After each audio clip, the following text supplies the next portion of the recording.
Queen Elizabeth I might be the most powerful woman in history, but she had a shocking secret. She barely bathed, her teeth rotted black, and her beauty routine was slowly killing her. What you're about to hear sounds unbelievable, but every word is true. Queen Elizabeth I wasn't just a queen. She was a living legend.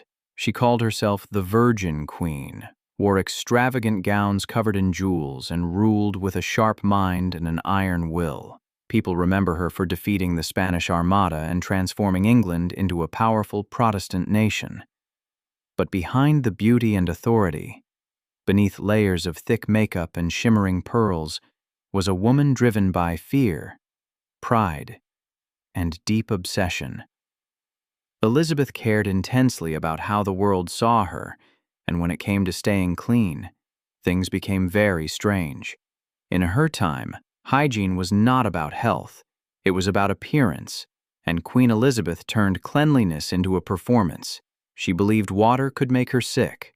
Terrified of aging, she treated her body as something sacred, something that must never be touched by time, decay, or even soap. In this video, we'll reveal 5 of the strangest and most shocking things Queen Elizabeth I did to stay clean. And the last one is almost impossible to believe. Elizabeth had a powerful addiction: sugar. In the 1500s, sugar was a luxury few people could afford. It was rare, expensive, and imported from distant lands. Most people would go their entire lives without tasting it. But for the Queen of England, sugar was everywhere. She didn't just enjoy sweets, she drowned in them. Her royal meals included candied violets, sugar-coated fruits, sweet almond marzipan, and desserts soaked in syrup. In Elizabeth's court, sugar was more than food. It was a symbol of power and wealth.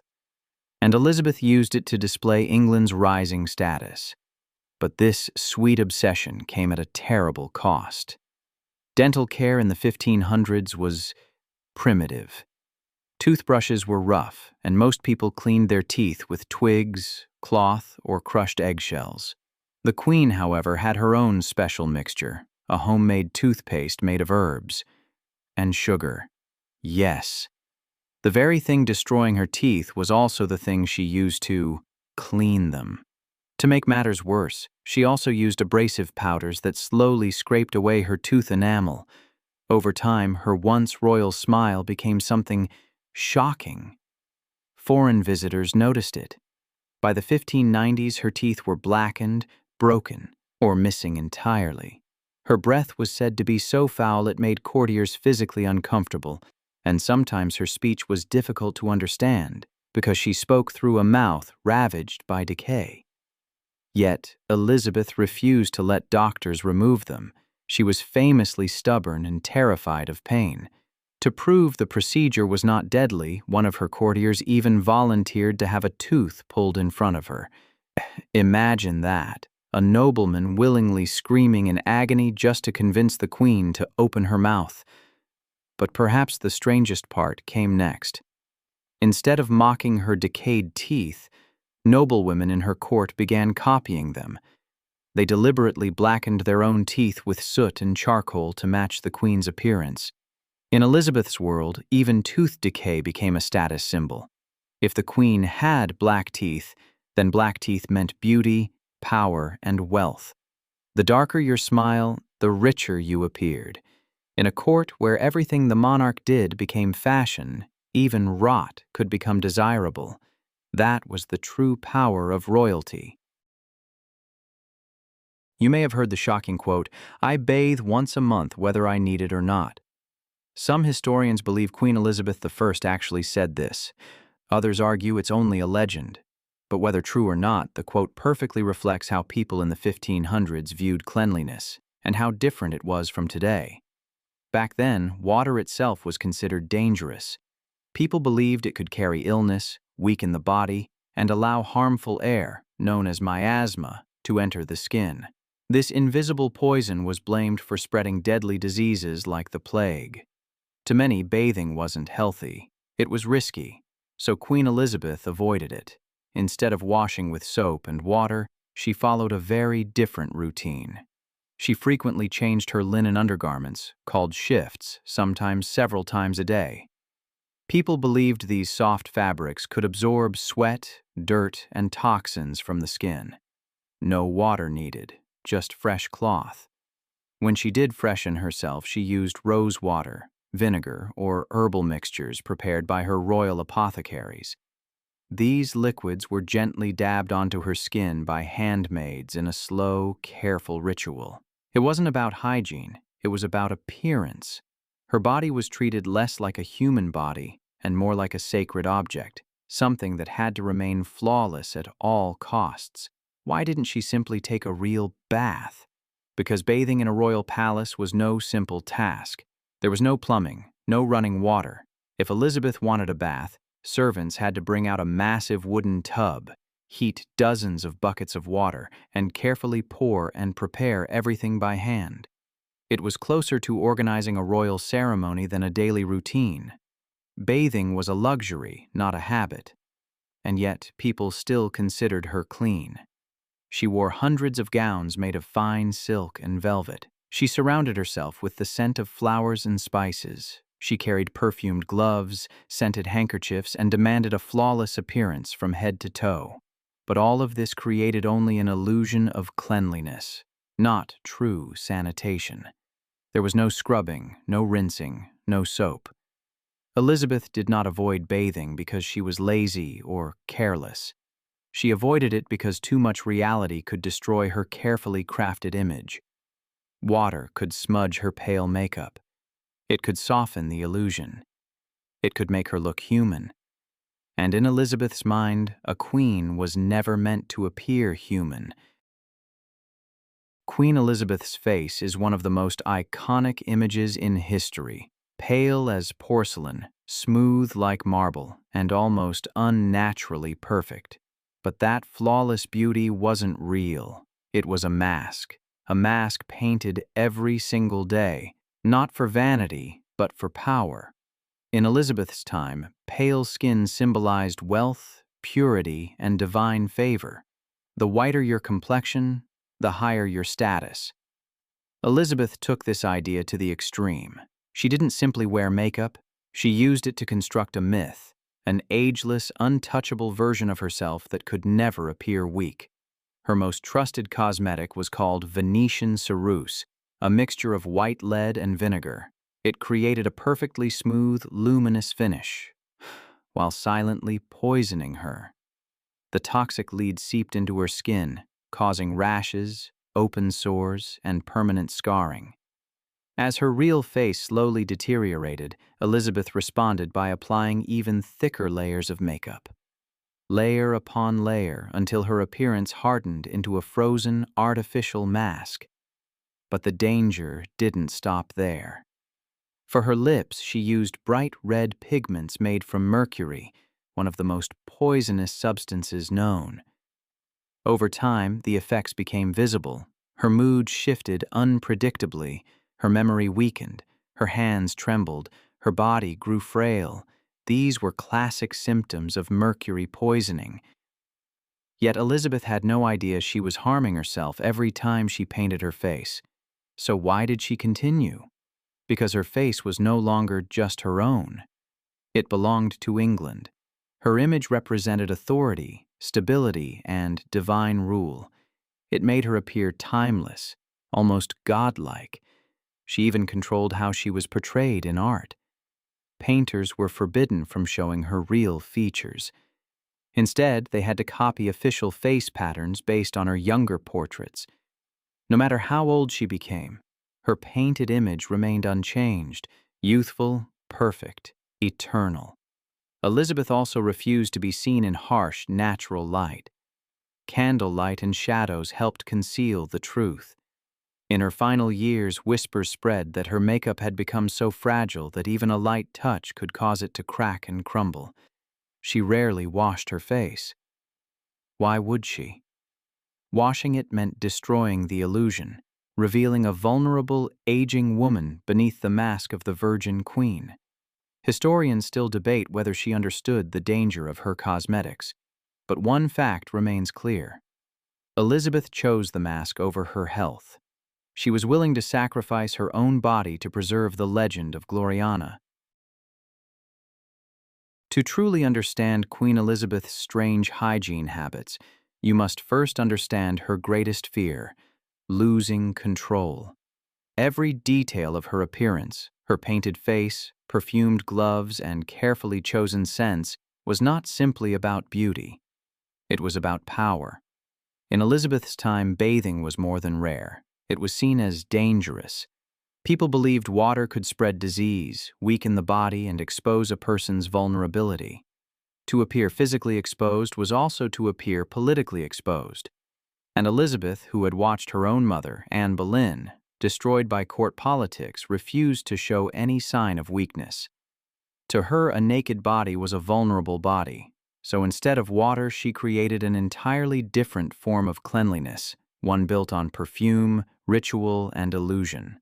Every day, she surrounded herself with rich, sweet fragrances. Her attendants prepared rose water, lavender oils, herbal infusions, and vinegar blends in special rooms within the palace. These mixtures were not meant to clean the skin. They were meant to mask reality: a drop behind the ears, a wipe along the wrists, a perfumed cloth hidden within her sleeve. With these rituals, Elizabeth moved through her court like a living garden, untouched by the ordinary scent of human life.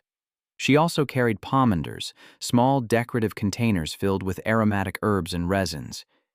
These hung from her belt or were hidden within her clothing. Whenever unpleasant odors surrounded her, she would lift one to her nose and breathe deeply, retreating into the controlled world she had created. But these objects were more than personal comforts. They were symbols. They declared, "I am not like you. I do not belong to the world of ordinary people." Even her clothing reinforced this illusion. Her gloves were perfumed. Her handkerchiefs were soaked in scented oils. Her gowns were heavy, layered, and stiff, designed not only to hide her body but to trap fragrance around her. She even gifted scented gloves to courtiers, reinforcing her image as a ruler who radiated perfection rather than humanity. Her hair followed the same pattern. It was rarely washed.